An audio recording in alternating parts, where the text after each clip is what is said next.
ஆண்டவராகிய இயேசுவின் நாமத்தில் உங்களை வாழ்த்துகிறேன். திரும்ப நம்மளுடைய ஆயுசு நாளோடு ஒரு புதிய நாளை ஆண்டவர் கூட்டி சேர்த்திருக்கிறார். காலையில் ஆண்டவருடைய சமூகத்தில் காத்திருக்கிறோம். எப்படி இருக்கீங்க?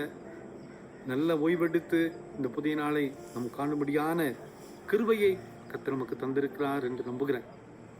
அன்பான குடும்பத்தின் மக்களே, சங்கீதம் 34:9 அவருக்கு பயந்தவர்களுக்கு குறைவில்லை என்று வாசிக்கிறோம். There is no want to them that fear him. அவருக்கு பயந்தவர்களுக்கு குறை இல்லை. நம்ம ஆண்டவருக்கு பயப்பட அழைக்கப்படுகிறோம். அவருக்காக வாழ அழைக்கப்படுகிறோம். ஆண்டவரை குறித்து ஒரு பயம் நமக்குள்ள இருக்கணும். அது எப்படிப்பட்ட பயம்? அவர் தப்பு பண்ண அழித்து விடுவார் என்று அல்ல. அவருக்கு காணிக்க கொடுக்கலன்னா நம்மை ஏழையாக்கிடுவாரு, அப்படி அல்ல. ஆண்டவருக்கு ஏதாவது தீங்கு செய்துட்டானா பழி வாங்கிடுவாரு, அப்படிப்பட்ட பயம் இல்ல. கையில கத்திய வச்சுட்டு அல்லது ஏதோ ஒரு ஆயுதத்தை வைத்து நம்மை பயமுறுத்தி கொண்டிருக்கிற ஆண்டவர் நம்ம ஆண்டவர் அல்ல. அவருக்கு பயப்படுகிற பயம் என்றால் அவருடைய பரிசுத்தத்தை கண்டு அவருக்கு முன்பதாக தாழ்மைப்படுத்தக்கூடிய அந்த ஒரு பயம். அவ்வளோ மகிமையுள்ள ஆண்டவர், அவ்வளோ வல்லமையுள்ள ஒரு ஆண்டவர், அவருக்கு முன்னால் நிற்க நமக்கு தகுதி இல்லை என்ற ஒரு பயம், ஒரு பயம் கலந்த ஒரு நடுக்கம், பயம் கலந்த ஒரு மரியாதை. அவருக்கு பயந்தவர்களுக்கு குறைவில்லை. அன்பான குடும்பத்தின் மக்களே, ஆண்டவருக்காக பயந்துகிட்டே இருக்கணும். அவர் அழிச்சிருவாரு, தண்டிச்சிருவாரு, பழி வாங்கிடுவாரு, நம்ம ஏழை ஆக்கிடுவாரு, நம்ம கஷ்டத்தை தந்துடுவாரு, அப்படிப்பட்ட ஆண்டவர் நம்ம ஆண்டவர் அல்ல. கஷ்டத்தை தீமையை செய்து செய்து நம்மை அவருடைய பாதைக்கு அழைத்து வருகிற ஆண்டவர் நம்ம ஆண்டவர் அல்ல. நம்ம ஆண்டவர் வித்தியாசமான ஆண்டவர்.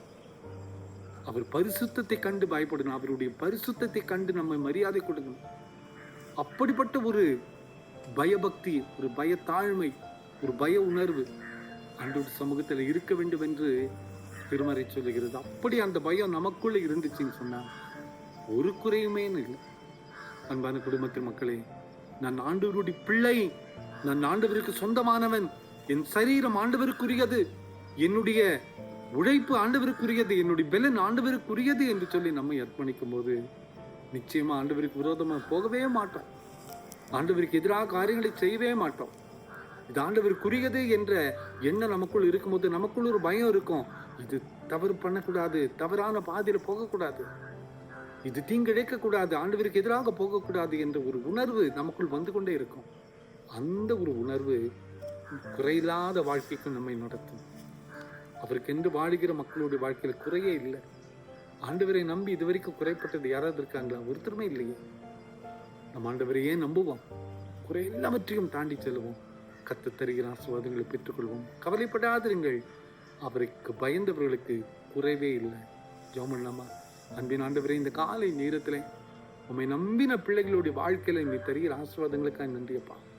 உம்மை நம்பின பிள்ளைகளுடைய வாழ்க்கையில குறையில்லப்பா.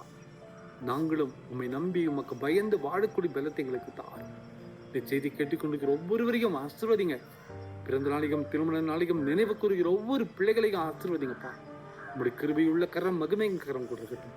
இயேசுவின் மூலம் ஜெபங்கள் எங்கள் நல்ல பிதாவே. ஆமென், ஆமென், ஆமென்.